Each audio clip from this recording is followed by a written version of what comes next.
शिवसेना ठाकरे गट मशाल चिन्हावरच निवडणूक लढणार आहे।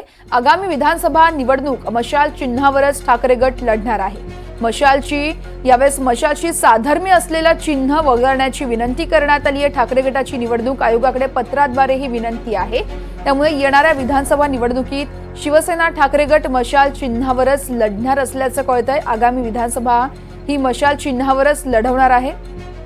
या संदर्भात अधिक माहिती देत आहेत आमचे प्रतिनिधी देवेंद्र कोलटकर। देवेंद्र, आपण पाहतोय शिवसेना ठाकरे गट मशाल चिन्हावरच लढण्याचं एकंदरीत पाहायला मिळत आहे। अधिक माहिती द्याल?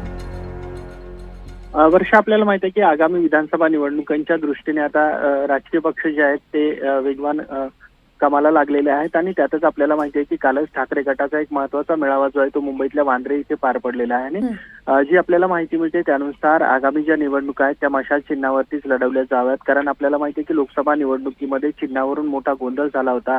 याचा राष्ट्रवादी असेल किंवा शिवसेना ठाकरे गट असेल यांना फटका बसला होता। त्यामुळे मशाल चिन्हाशी साधर्म्य असणारी जी चिन्ह जी आहेत ती वगळली जावीत अशा पद्धतीची विनंती करणारं पत्र जे आहे ते ठाकरे गटाकडून निवडणूक आयोगाला पाठवण्यात आलेलं आहे। आता या सगळ्या संदर्भात निवडणूक आयोग काय भूमिका घेत आहे हे देखील पाहणं महत्त्वाचं आहे। त्यासोबत कालच उद्धव ठाकरे यांनी पक्षातील पदाधिकाऱ्यांना मशाल चिन्ह जे आहे ते घराघरात पोहोचवा अशा पद्धतीच्या सूचना दिलेल्या आहेत। त्यामुळे ही सगळी सुतोवाच पाहता आगामी ज्या निवडणुका आहेत त्या मशाल चिन्हावरती लढवण्याचा निर्धार जो आहे तो ठाकरे गटाकडून करण्यात आलेला आहे। त्यासोबत निवडणुकीमध्ये कुठल्याही पद्धतीचा साधर्म्य असलेल्या चिन्हांचा फटका बसू नये यासाठी मशाल चिन्हाची साधर्म्य असलेली जी इतर चिन्ह आहेत ती वगळण्यात यावी अशा पद्धतीची विनंती जी आहे ती निवडणूक आयोगाला पत्राद्वारे ठाकरे गटाकडून करण्यात आलेली आहे। निश्चितच देवेंद्र, खूप खूप धन्यवाद आपण दिलेल्या सविस्तर माहितीसाठी।